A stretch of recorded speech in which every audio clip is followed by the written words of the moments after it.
I knew Dadaab was the world's largest refugee camp, but it wasn't until I saw it from an airplane that I realised it's more of a city than a camp. 80% of the new arrivals are children and women fleeing the famine zone across the Somalia border.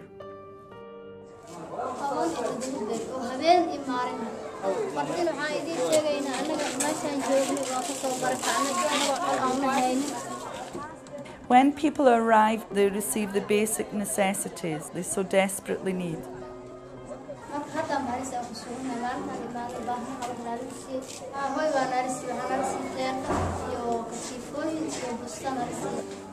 Despite an endless influx of new people, the registration and distribution of goods is completely calm and orderly.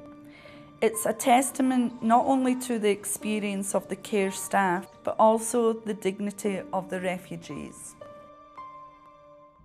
Death from starvation isn't the only thing refugees on their way to Dadaab have to fear.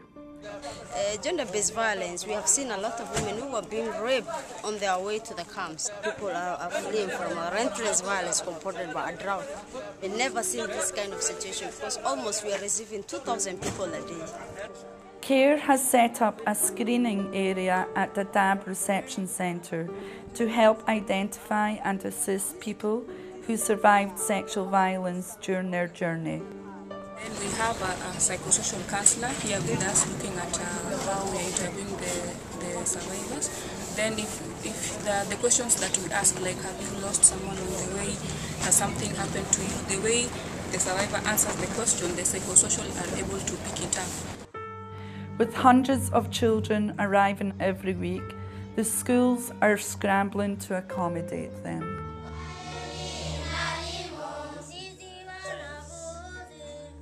How are you coping with this? Very difficult because some of them learn outside even. Yeah. In the summer, yeah. We don't have enough classrooms for them. We don't have enough textbooks for them. Teachers are not enough. It's very difficult.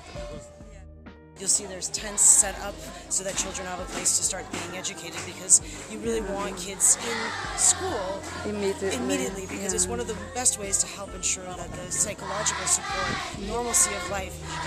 One father told us he came because there was school and soap here in Dadaab, and his children surrounded him, and we asked, did the kids go to school in Somalia?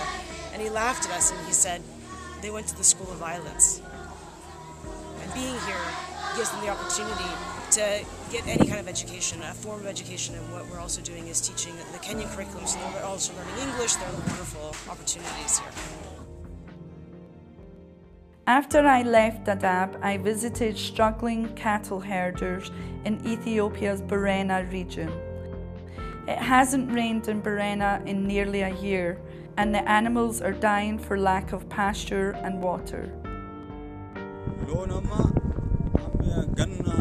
Ganna tokko fagai tokko wagaayu kada bartan bokal laftan injiru saum siladu yo qalani beselle nu argani nu faayiti ammo tokko flam yo taille yo nu tafe sulle kuno furushka nama kennu jirani nama saradu nam gadlo sadama qata naradu nam tokko qata.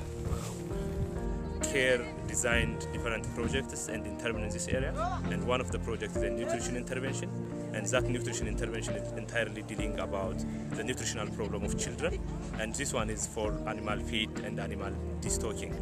After the investigation of livestock, it will be slaughtered, and if the animal is approved for the consumption of a human being, it will be distributed, and we will provide in payment of 800 Ethiopian birr. CARE is building and maintaining watering points in the worst affected areas. The situation in the Horn is dire, but there's real hope. CARE is already providing 1 million people with aid and is ready to expand these life-saving operations. We need your help.